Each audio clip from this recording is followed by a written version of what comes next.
The air was thick with silence, the kind that pressed down on every chest as the funeral began. Rows of soldiers in gleaming uniforms stood at attention, their polished shoes catching the sun, their eyes fixed forward. The flag-draped coffin lay at the center, a symbol of honor and sacrifice. Families of the fallen general filled the seats, their grief etched into quiet faces, while the band's mournful notes faded into the wind.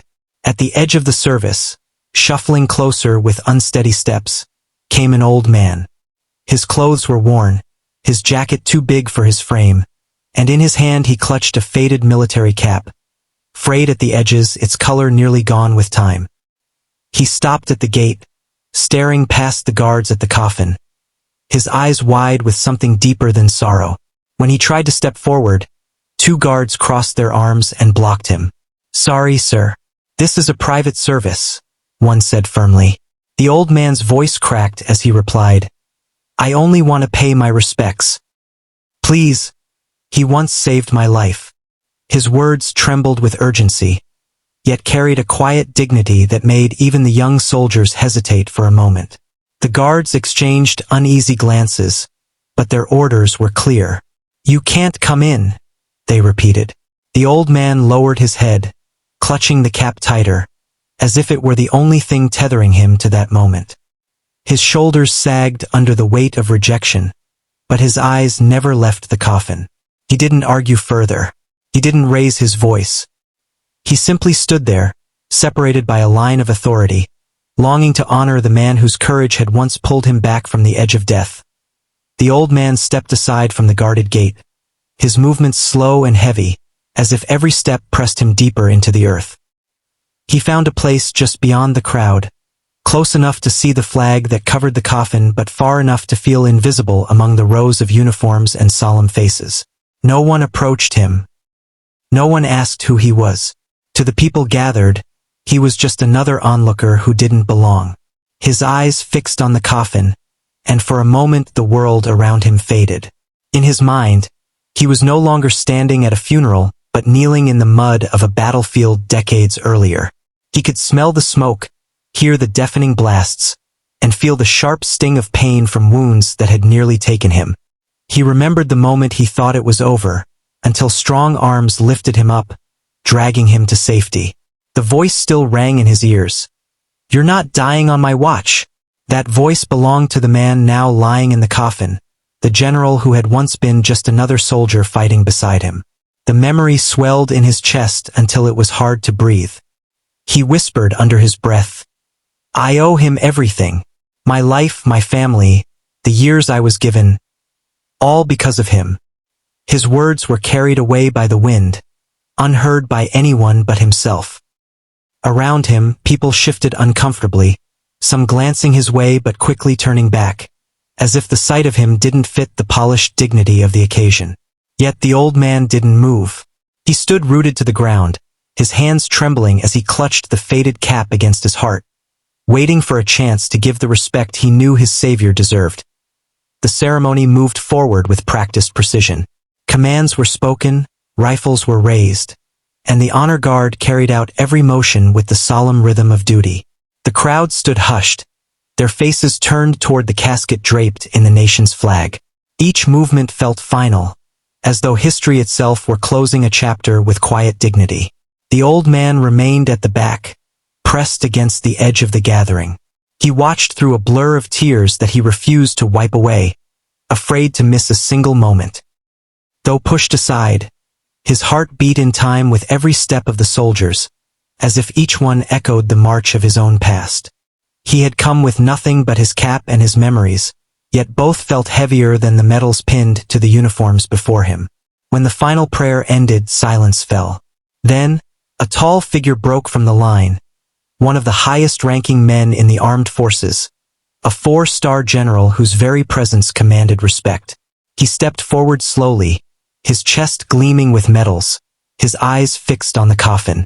Every soldier in attendance straightened, knowing this was the moment that would close the ceremony. The general raised his hand, preparing to deliver the final salute. But then, something shifted. His gaze drifted past the coffin, scanning the crowd, until it settled on the old man standing alone at the far edge. The old man, small and unremarkable in his tattered clothes, met the general's eyes. For the briefest instant, it seemed as though time stopped.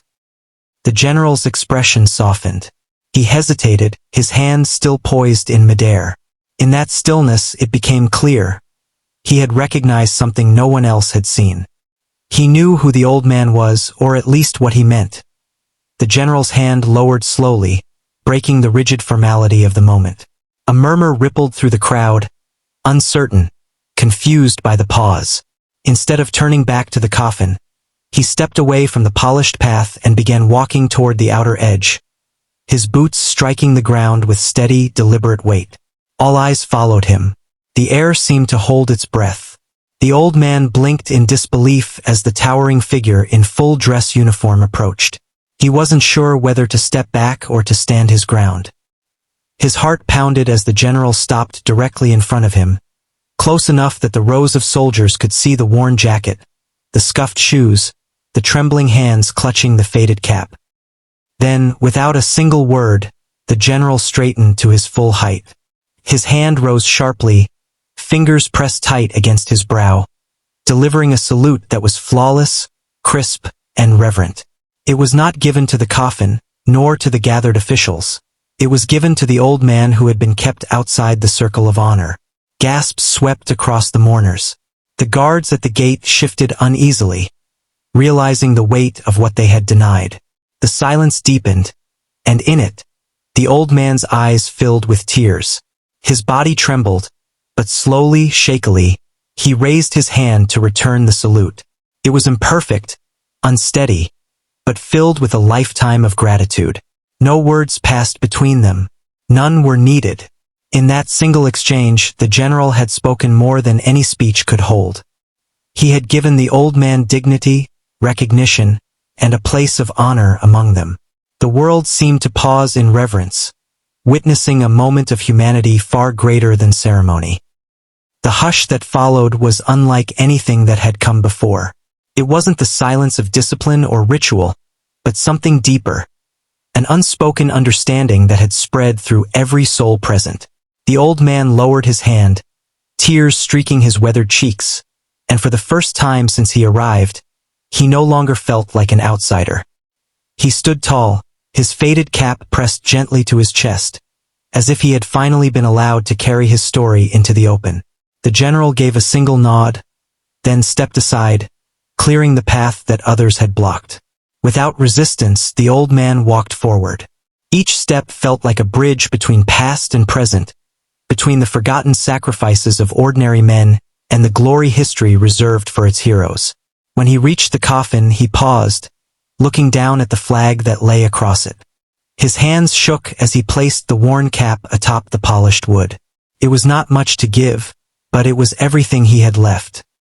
Around him, the mourners rose to their feet. No one commanded it. No bugle called it. They stood because something in that silent gesture demanded honor. Rank, wealth, and uniform no longer mattered. What mattered was respect, and the acknowledgement that courage does not fade with time. The old man closed his eyes and whispered something only he and the departed would ever know. Then he stepped back, his heart lighter, his debt finally honored. As the service ended, those who witnessed the moment carried with them a truth far greater than ceremony. Greatness is not found in medals or titles, but in compassion, in recognition, and in the humanity that binds us all. True honor, they realized, is given when we bow to kindness.